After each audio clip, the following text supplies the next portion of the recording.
Good afternoon, everybody. I am Professor Drucjha from Kanpur Institute of Technology. So, research framework is that as the peoples are working internationally, so if our degree goes recognized globally, so it will be better for the peoples to work. Again, it will be very, as India is the largest supplier of manpower, skilled manpowers around the world. So, if our degree gets recognized throughout the world, it will be easier for our peoples to work around. In the global arena, the accreditation assessment process of engineering courses has become mandatory and dynamic in the quality assurance of higher engineering education.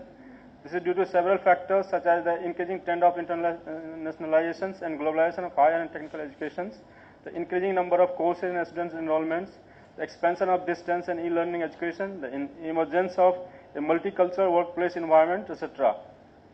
And these are all about the quality assurance assessment and accreditation, which I think Professor Raju have already explained. International mechanism for accreditations.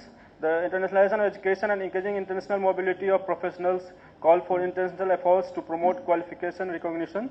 The most significant project in the area of improved regional arrangement for professional recognition is the APEC Engineer project, which is signed between the Asia Pacific countries, Australia, Canada, China, Hong Kong, then Indonesia, all the APEC countries.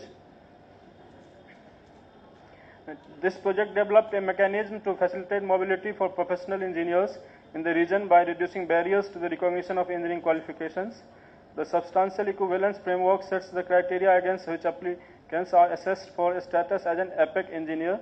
The criteria for that is completion of an accredited or recognized engineering program, eligibility for independent practices within home jurisdiction, completion of a minimum of 7 years practical experience since graduation, completion of at least 2 years in responsible change of significant engineering work, and then continuing professional development.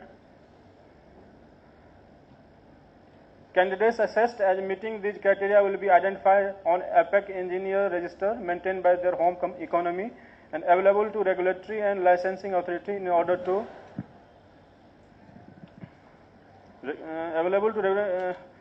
in other economies. Means if they are registered as APEC engineer in one country, they can be working in all the APEC countries, and then it will be easier for them to get recognized.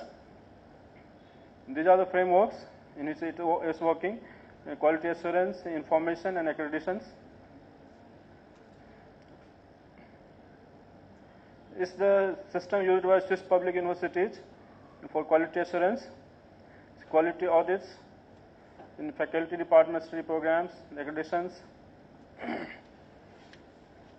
Impact of internationalization of education and quality assurance. Nearly all the countries of the world have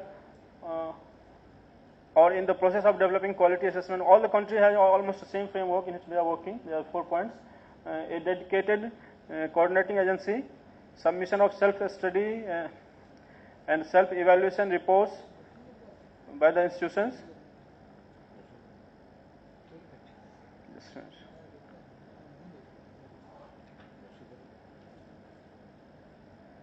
Mutual recognition of National External Quality Assurance Agency of the region can only be a workable answer to the emerging needs for the recognition of qualifications from a particular country by others. The purpose is that our qualifications should be recognized by other country also, so it should be easier for the people to work. Thank you.